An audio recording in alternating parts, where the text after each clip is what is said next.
ఇక షుగర్ వ్యాధి ఈ భూమిపై ఉండదు. ఈ మాట వింటేనే ఒక సంచలనం కలగవచ్చు. కానీ వైద్య రంగం తలుచుకుంటే ఏదైనా సాధ్యమే. అందులోనూ చైనా వాడు పూనుకుంటే తిరిగేలేదు. మొన్న కరోనాను ఎలా వ్యాపింపచేశాడో ఇప్పుడు షుగర్ వ్యాధిని అలాగే తగ్గించబోతున్నాడు. అసలు విషయానికొస్తే మధుమేహంతో చాలా కాలం బాధపడే వారికి అనేక ఆరోగ్య సమస్యలు ఎదురవుతాయి. శరీరంలోని పలు అవయవాలపై ఎఫెక్ట్ పడుతుంది. డయాబెటీస్ ముదిరితే గుండె, కిడ్నీతో పాటు కంటి సమస్యలు ఏర్పడతాయి. దీంతో షుగర్ వ్యాధిని కంట్రోల్ చేసుకునేందుకు బాధితులు టాబ్లెట్లు, ఇన్సులిన్ ఇంజెక్షన్లు తీసుకుంటారు.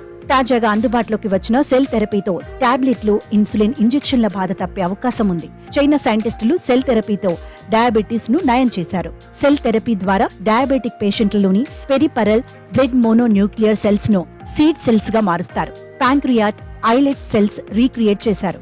ఈ ప్రక్రియ ద్వారా డయాబెటీస్ ను కంట్రోల్ చేశారు. ఈ విధానం ద్వారా ఎలాంటి సైడ్ ఎఫెక్ట్స్ కూడా ఉండవని వైద్యులు వెల్లడించారు.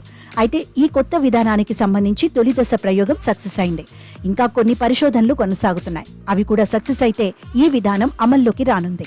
గత 25 ఏళ్లుగా చైనా వైద్యులు సెల్ థెరపీపై పరిశోధనలు కొనసాగిస్తున్నారు.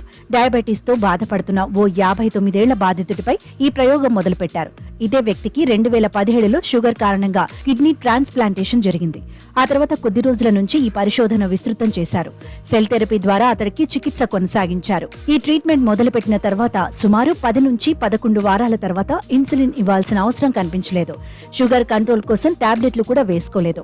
సెల్ థెరపీ మొదలుపెట్టిన తర్వాత డయాబెటిక్ పేషెంట్లు ప్యాంక్రియాటిక్, ఐలెట్ పనితీరు మెరుగుపడినట్లు పరిశోధకులు గుర్తించారు. తర్వాత పూర్తిగా అతను మధుమేహం నుంచి కోలుకున్నాడు.